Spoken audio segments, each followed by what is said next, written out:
महर्षि भृगु ब्रह्मा जी के मानस पुत्र थे। उनकी पत्नी का नाम ख्याति था, जो दक्ष की पुत्री थी। महर्षि भृगु सप्तर्षि मंडल के एक ऋषि हैं। सावन और भाद्रपद में वे भगवान सूर्य के रथ पर सवार रहते हैं। एक बार की बात है, सरस्वती नदी के तट पर ऋषि मुनि एकत्रित होकर इस विषय पर चर्चा कर रहे थे कि ब्रह्मा जी, शिव जी और श्री विष्णु में सबसे बड़े और श्रेष्ठ कौन है। इसका कोई निष्कर्ष ना निकलता देख उन्होंने त्रिदेवों की परीक्षा लेने का निश्चय किया और ब्रह्मा जी के मानस पुत्र महर्षि भृगु को इस कार्य के लिए नियुक्त किया। महर्षि भृगु सर्वप्रथम ब्रह्मा जी के पास गए। उन्होंने न तो प्रणाम किया और न ही उनकी स्तुति की। यह देखकर ब्रह्मा जी क्रोधित हो गए। क्रोध की अधिकता से उनका मुख लाल हो गया, आंखों में अंगारे दहकने लगे।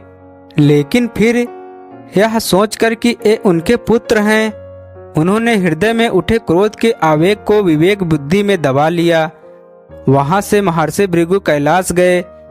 देवाधिदेव भगवान महादेव ने देखा कि भृगु आ रहे हैं, तो वे प्रसन्न होकर अपने आसन से उठे और उनका आलिंगन करने के लिए भुजाएं फैला दी।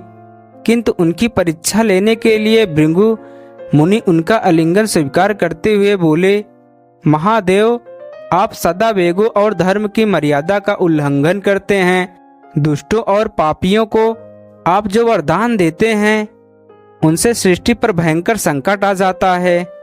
इसलिए मैं आपका आलिंगन कदापि नहीं करूंगा। उनकी बात सुनकर भगवान शिव क्रोध से तिलमिला उठे। उन्होंने जैसे ही त्रिशूल उठाकर उन्हें मारना चाहा, वैसे ही भगवती सती ने बहुत अनुनय विनय कर किसी प्रकार से उनका क्रोध शांत किया। इसके बाद भृगु मुनि वैकुंठ लोक गए।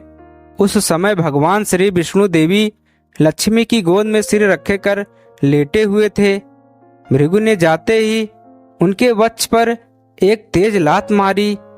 भक्त वत्सल भगवान विष्णु शीघ्र ही अपने आसन से उठ खड़े हुए और उन्हें प्रणाम करके उनके चरणें सहलाते हुए बोले, भगवान, आपके पैर पर चोट तो नहीं लगी? कृपया इस आसन पर विश्राम कीजिए। भगवान, मुझे आपके शुभ आगमन का ज्ञान ना था, इसलिए मैं आपका स्वागत नहीं कर सका। आपके चरणों का स्पर्श तीर्थों को पवित्र करने वाला है। आपके चरणों के स्पर्श से आज मैं धन्य हो गया। भगवान विष्णु का यह प्रेम व्यवहार देखकर महर्षि भृगु की आंखें से आंसू बहने लगे।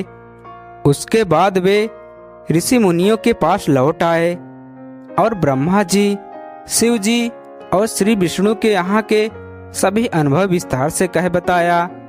उनके अनुभव सुनकर सभी ऋषि मुनि बड़े हैरान हुए और उनके सभी संदेह दूर हो गए। तभी से वे भगवान विष्णु को सर्वश्रेष्ठ मानकर उनकी पूजा अर्चना करने लगे।